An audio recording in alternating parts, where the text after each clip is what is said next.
Fala galera, eu sou a Emily Medeiros, professora de Física, e hoje eu tô aqui para a gente discutir um pouquinho mais sobre o universo. A gente já começou a falar sobre ele nos módulos anteriores, né? E nesse módulo a gente vai tentar responder algumas perguntas como surgiu o universo, como seria um possível fim para o universo, né? E antes da gente abordar assuntos assim, eu preciso saber de vocês. Quando eu falo a palavra universo, o que vem na sua mente? O que você entende hoje como universo? A maioria das pessoas, quando a gente fala de universo, pensam em Sol, planetas, galáxias. Isso não tá errado não, tá? Tá certo. Tudo isso tá certo, porque o universo, na verdade, é o conjunto de tudo que existe. Exatamente tudo. Ou seja, nós também fazemos parte do universo. E até algumas coisas como o tempo, a energia, a matéria, inclusive o vácuo, também faz parte do universo. Então, tudo que existe compõe o universo. Então, a partir de agora, sempre que a gente falar sobre a palavra universo, entendam isso como tudo que existe. Beleza? Apesar da nossa tecnologia já ter se desenvolvido muito e da gente sempre estar trabalhando em conseguir tecnologia nova, em explorar mais, em conhecer mais o universo, o ser humano ainda não conseguiu conhecer totalmente tudo que existe, tá? E isso se deve principalmente a dois fatores que nos limitam. O primeiro fator é o alcance dos nossos instrumentos.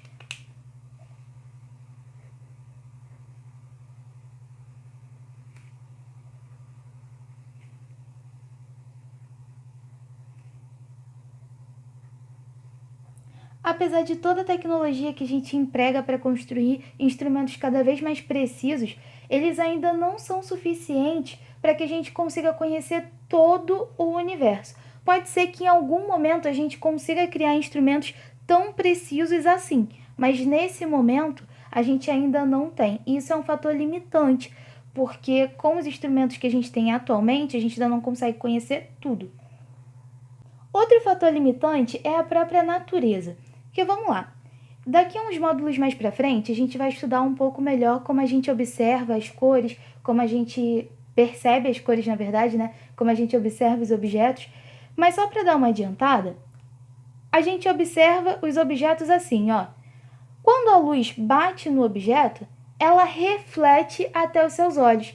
E aí você percebe, você consegue enxergar que existe um objeto ali, porque essa luz foi refletida até os seus olhos. Quando a gente está falando do universo, a gente está falando de algo extremamente grande, a gente está falando de distâncias muito grandes.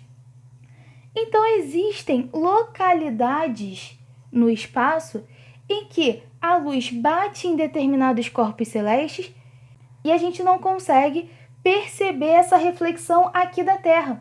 Então, aqui da Terra, essa reflexão da luz não chega até os nossos olhos. É como se a luz batesse na minha caneta, mas a reflexão da luz não chegasse até os meus olhos. Então, eu não consigo perceber que aqueles objetos estão naquela localidade. Isso pode acontecer devido à grande distância em que esses objetos, esses corpos celestes se encontram da gente, tá? Então, a natureza, de fato, né, a localização espacial desses corpos dentro do universo também é um fator limitante. Agora que vocês sabem que a palavra universo engloba tudo que existe, agora que vocês sabem também que mesmo com a tecnologia que a gente tem hoje ainda não dá para conhecer tudo, né, por conta desses dois fatores limitantes, a gente vai começar a estudar a origem do universo. Como é que surgiu, né? Como que a vida chegou ao que ela é hoje? E aí eu preciso conversar sobre uma coisa com vocês. Quando a gente fala da origem do universo, tem dois caminhos possíveis para fazer essa análise. O primeiro são os conhecimentos culturais e o segundo são os conhecimentos científicos. Quando eu falo sobre conhecimento cultural, eu estou me referindo, na verdade, aos mitos, às crenças de uma determinada cultura. É como a mitologia daquele lugar, é como a cultura, a religião de um determinado povo explica a origem do universo. E isso a gente já estudou lá no módulo anterior, quando a gente falou, por exemplo, da mitologia nórdica, da mitologia grega. Eu estava explicando para vocês como que a cultura, a crença e os mitos daquelas determinadas populações explicavam a origem do universo. Como que o universo se formou segundo os mitos gregos, segundo a mitologia nórdica, beleza? Então, isso que a gente estudou lá no módulo passado era, na verdade, o estudo da origem do universo de um ponto de vista cultural, como que cada cultura, como que cada população entendeu e explicou a origem do universo. O que a gente vai ver nesse módulo é um conhecimento um pouco mais científico, como que, um pouco mais não, né? Totalmente científico. Como que a comunidade científica acredita que o universo foi criado? A partir dos seus estudos, a partir das suas análises, dos seus experimentos, o que a comunidade científica acredita que aconteceu até a vida chegar no ponto que ela é hoje e da maneira que ela é hoje. Então eu separei para vocês algumas das principais teorias nas quais a gente já acreditou e as que a gente mais pesquisou até chegar na visão de universo que a gente tem hoje, tá? Até a gente chegar na visão de surgimento de universo como a gente acredita hoje. Inicialmente, a galera acreditava que o universo era estacionário, ou seja, ele tinha um tamanho bem definido e ele estava ali paradinho. Tá ali parado, sem fazer mal para ninguém. Tá ali só existindo. Ele tinha um tamanho definido e ele estava sempre parado. Um tempo depois, George Lemaitre conseguiu resolver aquelas equações da relatividade, que a gente também já ouviu falar lá no módulo 16, se eu não me engano. Ele conseguiu resolver aquelas equações e, a partir da resolução delas, ele percebeu que o universo poderia não estar ali paradinho, mas que ele poderia estar se expandindo.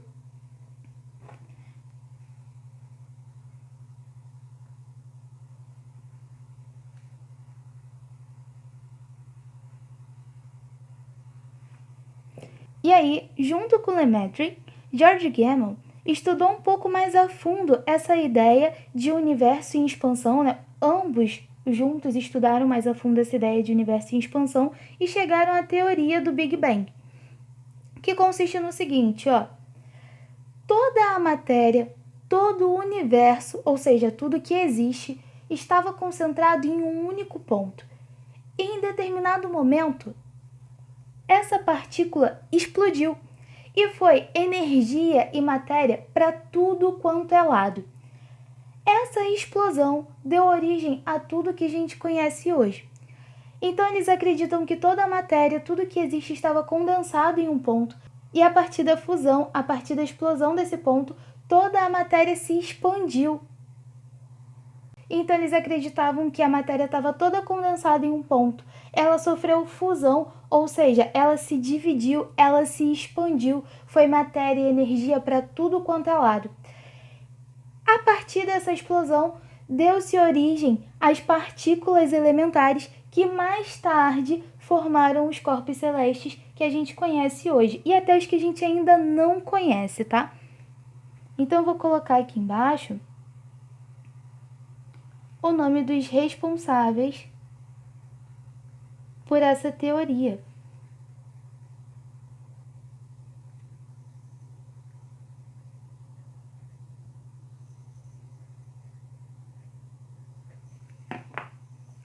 Outra teoria, né, outra lei muito importante que veio um pouco posterior à teoria do Big Bang é a lei de Hubble. Edwin Hubble concluiu que as galáxias estão se afastando umas das outras, ou seja, o que ele concluiu, os estudos dele reforçaram essa ideia que o universo está em expansão e que, a partir do Big Bang, toda essa matéria foi se expandindo e continua se expandindo até hoje. Na lei de Hubble, ele percebeu que as galáxias estão se afastando umas das outras e, além disso, ele percebeu que as galáxias que estão mais distantes da gente estão se afastando com uma velocidade maior, elas estão se afastando mais rápido do que as que estão aqui mais pertinho.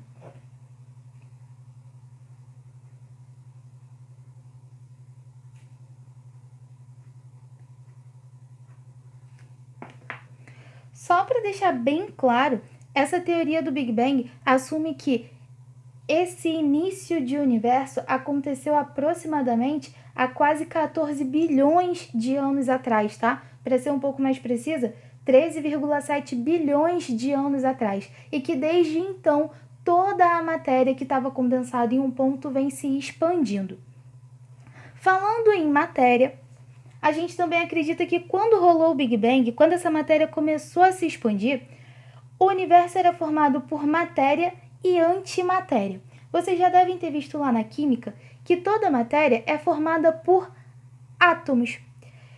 Então, a antimatéria era formada por antiátomos. Mas o que é isso? O que é átomo e antiátomo? O átomo é formado por partículas, como a gente já estudou. O átomo é formado por prótons, nêutrons e elétrons. O antiátomo é formado por antipartículas. Então, ele tem antiprótons, ele tem antinêutrons e tem o próton, que é o equivalente ali ao oposto do elétron. Eu vou deixar a imagem para vocês compararem de como é um átomo e como é um antiátomo, tá? No antiátomo, por exemplo, os prósitons, eles são cargas positivas que ocupam o lugar da eletrosfera de um átomo comum. Então, eles são cargas positivas que não ficam no núcleo, que ficam na eletrosfera, ok? Enquanto os antiprótons são partículas que têm a mesma massa dos prótons, porém têm carga negativa. Os prósitons têm a mesma massa dos elétrons, porém têm carga positiva. Então é como se fosse, de fato, uma partícula e uma antipartícula. Uma partícula que é simétrica à anterior, porém com sinais diferentes, tá? Antipartículas dão origem a antiátomos, que formam antimatéria. Então, toda matéria que é formada, tudo que é formado por átomos, a gente considera matéria. Tudo que é formado por antiátomos, a gente considera antimatéria. E a gente acredita que lá no surgimento de tudo, lá quando rolou o Big Bang, surgiram várias partículas e antipartículas. E aí eu queria perguntar uma coisa para vocês. Se surgiram partículas e antipartículas, por que a gente ouve falar bem mais de matéria do que de antimatéria? Primeiro, quando uma partícula encontra a sua simétrica, encontra a sua antipartícula e elas se chocam, rola o que a gente chama de reação de aniquilação de pares. O que é isso? Quando elas duas se chocam, rola um processo de fissão, ou seja, a partir do momento que elas se encontram, que elas se chocam, isso libera energia. Então, a partir do ponto em que elas se encontram, é liberado energia, na forma de calor e na forma de luz. E elas, de fato, se aniquilam. Para formar essa energia, essas duas partículas são aniquiladas. E aí você pode pensar, tá, mas se uma partícula se aniquila com uma antipartícula, por que a gente ainda tem mais matéria do que antimatéria hoje? É porque, além disso, os antiátomos, a antimatéria, era muito instável. O átomo tem uma estrutura muito mais estável. Ele consegue ter uma vida muito mais longa do que o antiátomo. Essa organização das partículas, com o próton ali na eletrosfera, com o antipróton ali dentro do núcleo, é uma organização que não é estável. Ela não tem uma estabilidade boa. Logo, esse antiátomo não tem uma vida muito longa. Esse antiátomo acaba, esse antiátomo morre, digamos assim, mais cedo do que um átomo. Ele não tem uma vida muito longa. Além disso, ocorreram algumas reações no espaço que liberaram mais átomos, mais partículas, que deram origem a mais matéria do que antipartículas, antiátomos, para dar origem à antimatéria.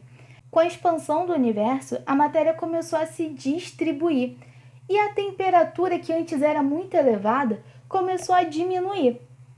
Isso permitiu que prótons e elétrons se reorganizassem, formando átomos, que geraram os primeiros átomos de elementos químicos. E os primeiros elementos a serem formados foram o hélio, hidrogênio,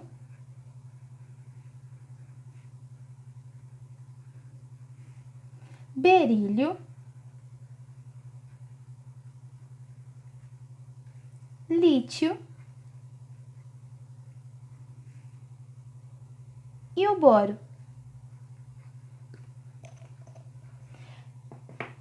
O hidrogênio e o hélio se juntaram a nuvens de gás e começaram a originar o que a gente conhece hoje como galáxia.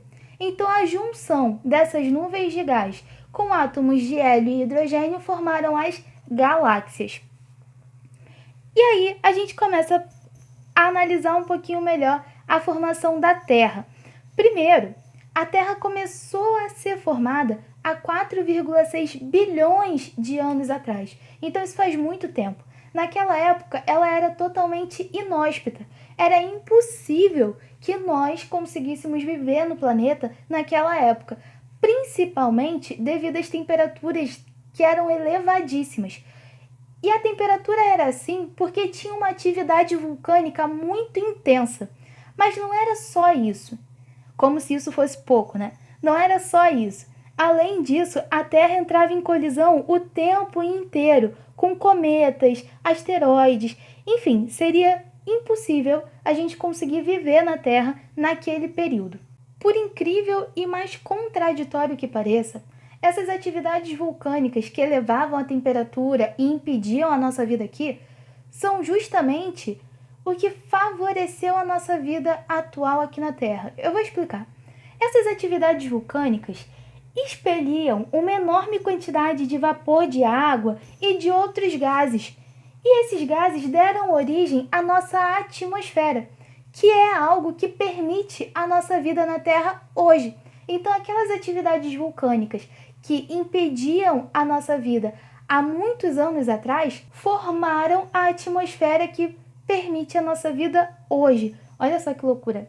Além disso, essa grande quantidade de vapor de água também foi dando origem ao que a gente conhece hoje como os oceanos, os lagos, os rios, que são extremamente fundamentais para a nossa vida no planeta.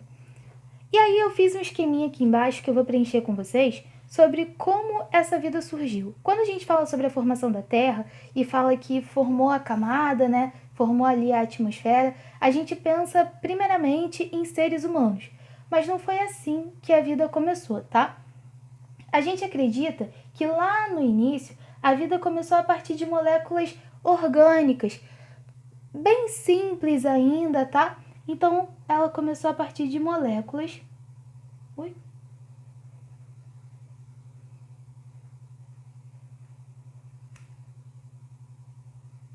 E essas moléculas simples se associaram a moléculas que eram um pouco mais complexas.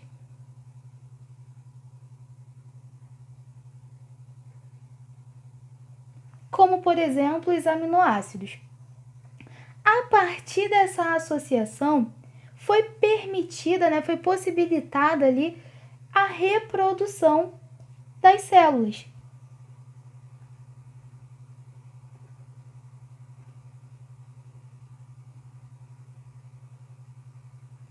Dando origem aos primeiros seres unicelulares,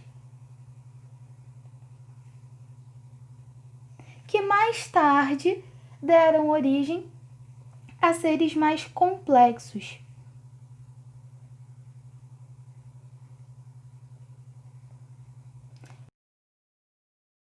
Então a Terra nem sempre foi do jeitinho que ela é hoje, ela nem sempre teve uma temperatura que favorecia a vida, principalmente a vida humana, ela nem sempre teve atmosfera, ela nem sempre teve água no formato líquido, tá? É importante a gente ressaltar isso até para que vocês entendam melhor outros módulos que a gente vai analisar mais na frente. E aí a gente já falou de galáxia, a gente já falou da Terra, e a Terra está dentro de um sistema muito famoso, que é o Sistema Solar. Ele é composto pelo Sol e pelos demais corpos que estão sob a ação gravitacional dele. Por que eu coloquei essa informação aqui?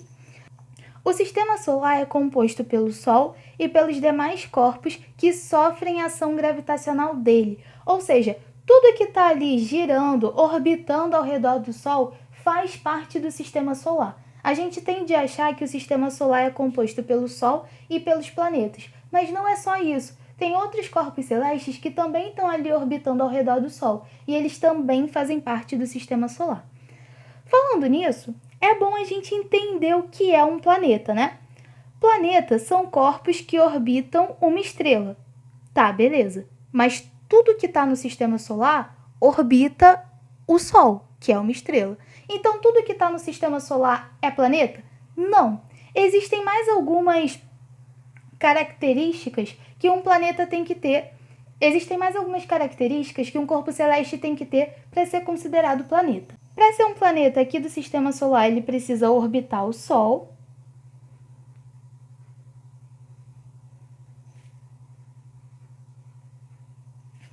Precisa ser esférico.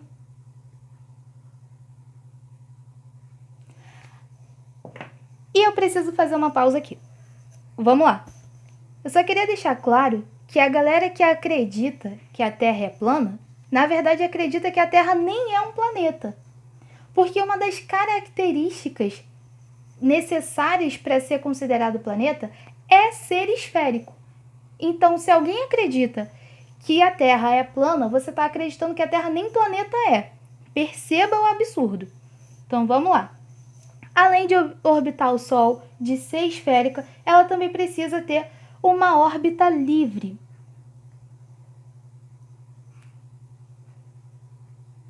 E eu vou discutir um pouco melhor o que é isso com vocês, tá?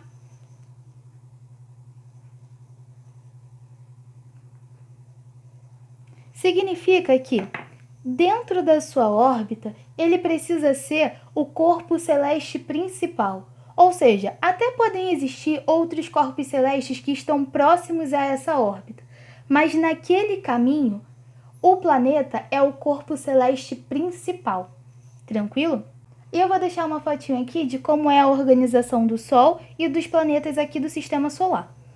Vocês vão observar que está nessa ordem, ó, Mercúrio, Vênus, Terra, Marte, Júpiter, Saturno, Urano e depois, por último, Netuno. Entre os planetas aqui do Sistema Solar, a gente tem uma classificação. A gente pode classificar os planetas do Sistema Solar de duas maneiras, como planetas telúricos ou rochosos, ou planetas gasosos. Os telúricos são aqueles que têm uma crosta rochosa. São os 4 primeiros planetas, ó, Mercúrio, Vênus, Terra e Marte. Eles têm características mais rochosas. A segunda classificação são planetas que são compostos, foram formados a partir de gases, tá? E são os próximos 4 planetas, Júpiter, Saturno, Urano e Netuno. Então, sempre que uma questão falar de planeta telúrico, ela está se referindo a um ali dos 4 primeiros planetas. Quando falar de planetas gasosos, a gente está se referindo aos 4 posteriores, aos 4 últimos planetas. Eu não sei se vocês se lembram, porque eu acho que nessa época vocês eram muito novos, mas até 2006 a gente considerava um 9º planeta, que era Plutão. Em 2006 ele foi rebaixado de planeta para planeta anão. E o que isso significa? Planetas anões orbitam ao redor do Sol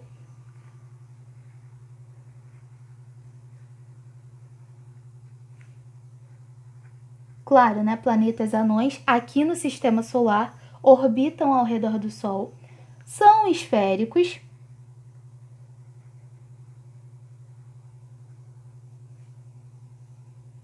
são menores do que planetas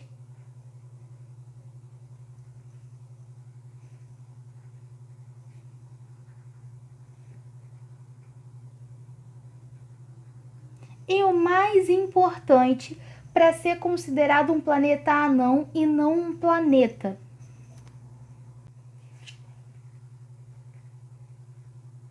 eles não são os astros principais das suas órbitas.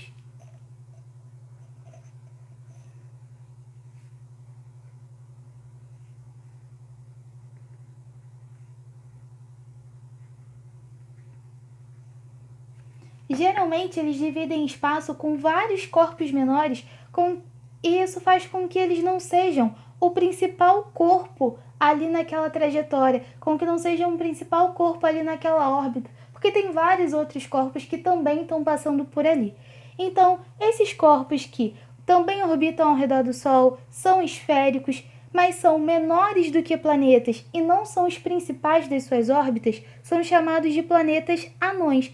E foi isso que aconteceu com Plutão. A gente reparou que ele não era o principal corpo celeste que fazia ali aquela órbita. Ele não era o principal daquela órbita. E por conta disso, ele foi rebaixado de planeta para planeta anão. A gente tem duas grandes hipóteses sobre o fim do universo. A primeira é o Big Crunch e a segunda é o Big Freeze. Vamos lá. A primeira acredita no seguinte, toda a matéria estava condensada em um ponto só. Todo o universo estava condensado em um ponto só. A partir de uma explosão, ele começou a se expandir. Até aí é o que a gente viu com a teoria do Big Bang, né? Ele começou a se expandir e o universo se encontra em expansão até hoje. A teoria do Big Crunch acredita que existe um ponto limite para essa expansão, ou seja, existe um ponto em que o universo vai parar de se expandir e vai começar a se contrair, e toda a matéria vai voltar a ser uma matéria condensada em um único ponto.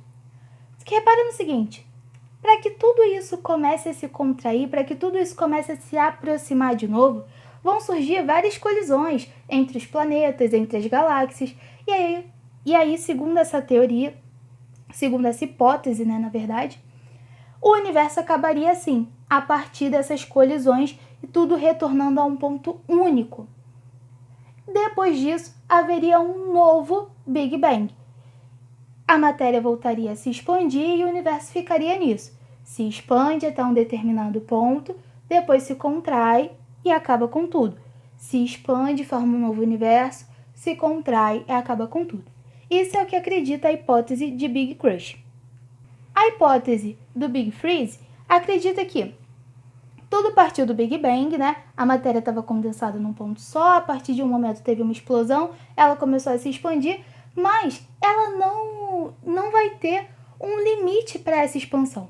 Aqui a gente acredita que a matéria vai continuar se expandindo sempre. E qual o problema disso? Por que o universo poderia acabar por conta disso? A partir dessa expansão infinita, desse afastamento infinito entre as galáxias e os corpos celestes, a temperatura cairia demais. Como assim? Imagina você, aí no cômodo que você está agora. Imagina que inicialmente tinham mais 500 pessoas além de você dentro desse cômodo. Provavelmente ia estar todo mundo um por cima do outro, ia estar todo mundo muito próximo, todo mundo muito condensado, e isso faz com que a temperatura nesse ambiente fique muito elevada. Se eu começar a aumentar esse espaço, aumentar esse cômodo no qual você se encontra, essas pessoas começam a se acomodar melhor. Essa sensação de temperatura começa a diminuir um pouco. A temperatura, de fato, começa a diminuir um pouco. A hipótese de Big Freeze acredita que esse espaço que o universo ocupa está sempre em expansão, mas ele vai estar tanto em expansão que vai ter um momento em que esses corpos celestes estão tão afastados uns dos outros que a temperatura vai ter caído muito. E aí seria impossível manter vida. E quando eu falo vida, eu não falo apenas de vida inteligente, de vida humana, mas seria impossível manter vida em lugares com temperatura tão baixa.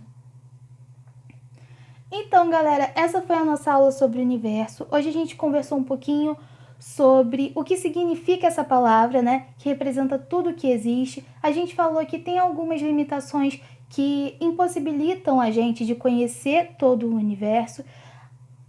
A gente conversou também que a origem do universo pode ser vista de dois pontos de vista diferentes. Um que são os conhecimentos culturais, que englobam cultura, mitos, religião das populações. Outro que é o conhecimento científico, que é o que a gente vem trabalhando aqui. Eu mostrei para vocês as principais teorias, até o que a gente acredita hoje, né, no universo em expansão, que surgiu a partir do Big Bang.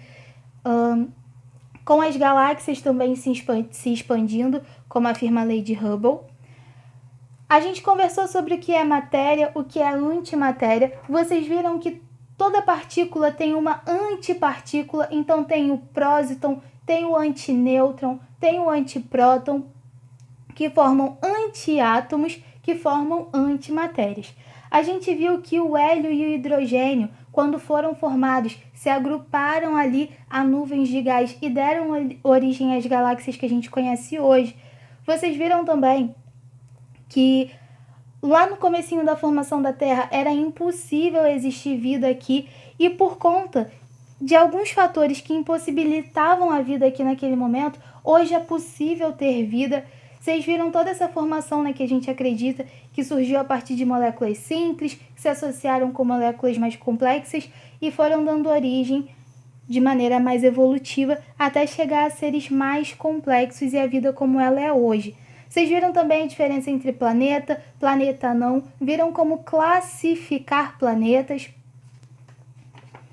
e viram finalmente as hipóteses sobre como pode acabar o universo. Eu espero que vocês tenham gostado da aula, que tenha enchido vocês de perguntas e curiosidades para vocês trazerem para a aula ao vivo também.